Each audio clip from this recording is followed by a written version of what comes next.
시청자 여러분 안녕하십니까. 최충웅입니다.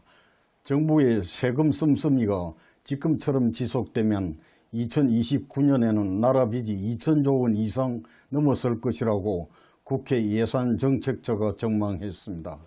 국가 채무가 내년에 사상 처음으로 1천조 원을 돌파하고 이어 7년 만에 2천조 원이 넘어설 것이라고 합니다.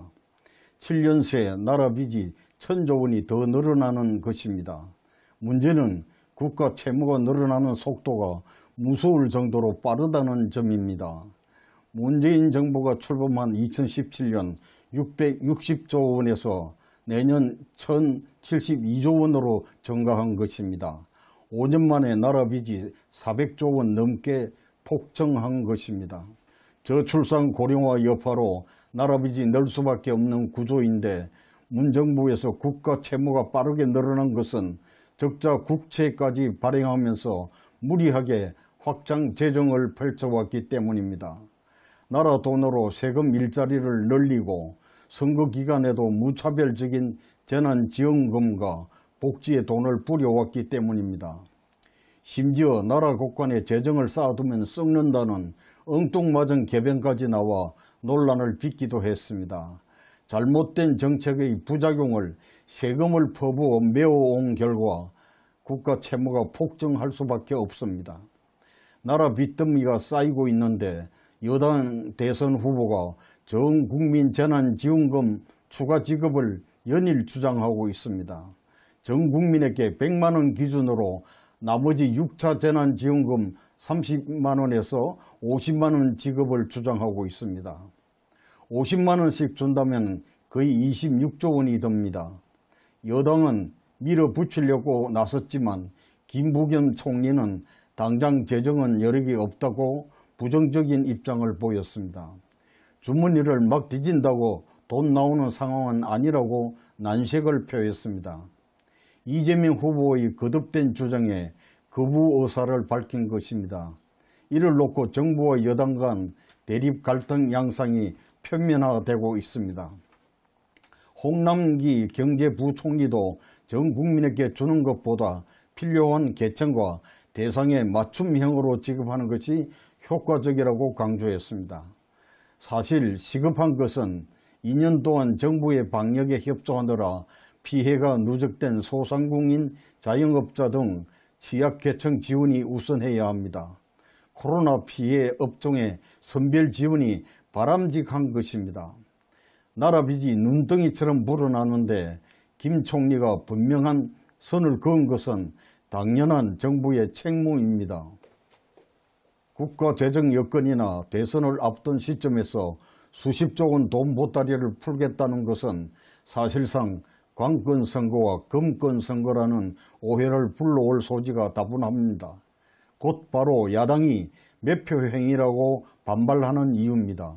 정부는 어느 선거든 엄격한 중립을 유지해야 합니다. 여론조사도 전 국민 재난지원을 국민 10명 중 7명이 반대한다고 하고 있습니다. 내년 대선을 앞두고 여야 간 경쟁이 갈수록 치열해지면서 이 같은 선심성 공약들이 더욱 난무할 공산이 큽니다. 국민의힘 윤석열 대선 후보도 새 정부 출범 후 자영업자 소상공인 손실보상으로 50조 원을 투입하겠다고 했습니다. 내년 예산은 이미 국회에 제출돼 있어 특정 대선 후보의 공약에 맞춰 수정하는 것은 부적절합니다. 선관위도 대선을 앞두고 공정선거가 유지되도록 철저한 감시와 관리가 요구됩니다.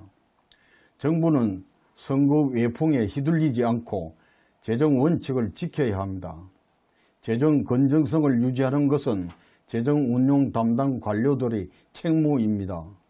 돈 뿌려서 표를 얻겠다는 계산으로 특정 후보 지원을 위해 정책을 바꾼다면 선거 개입 논란에 휘말려 들게 됩니다. 나라 빚이 1,000조 원에 다가섰는데 소비자 물가는 지난해보다 3.2% 올라 거의 10년 만에 최고 상승률을 보였습니다. 농축수산물과 라면, 가공식품, 석유류와 전기료, 집 전세까지 서민 가게에 부담 주는 품목은 거의 다 올랐습니다. 게다가 주택담보대출 금리와 신용대출 금리도 하루가 다르게 치솟고 있습니다. 서민경제를 옥죄는 악재들이 엎친 데에 덮친 격으로 쏟아지고 있습니다. 여기에다 또 돈을 부리면 물가를 자극해서 더 오를 수 있습니다. 인플레 위험 요소가 주변에 넘실대고 있습니다.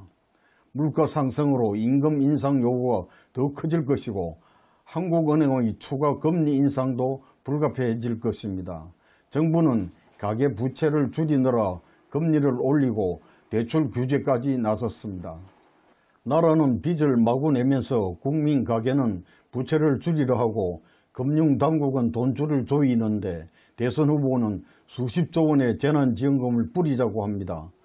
도대체 앞뒤가 맞지 않고 정책 혼란만 가져올 뿐입니다. 국제통화기금 IMF는 한국의 국가 채무 증가 속도가 35개 선진국 중 가장 빠르다고 경고했습니다. 경제협력기구 OECD는 한국의 잠재 성장률이 2030년 이후 최하위권인 0%로 추락할 것이라고 전망했습니다. 이런 위기 경고를 여야 대선 주자들은 심각하게 인식해서 공약에 반영해야 합니다. 우선 나라 곳간을 채워 넣을 방안부터 제시하는 것이 올바른 순서입니다. 나라 빚을 내서 밑빠진 독에 물 붓듯이 뿌려대다 국가 신용도가 추락하고 급기야 국가 부도로 파멸 위기에 처할 수 있습니다. 야당이나 여당이나 나라 빚으로 돈 부리는 고질병 정치는 건절돼야 합니다. 나라 곳간을 제대로 지키는 재정준칙 입법이 시급합니다. 다음 세대의 빚더미를 떠넘기는 일은 망국적 재앙입니다. 지금까지 시청하신 내용은 내외 뉴스통신 홈페이지와 유튜브 채널에서 언제든지 다시 보실 수 있겠습니다. 시청자 여러분 감사합니다.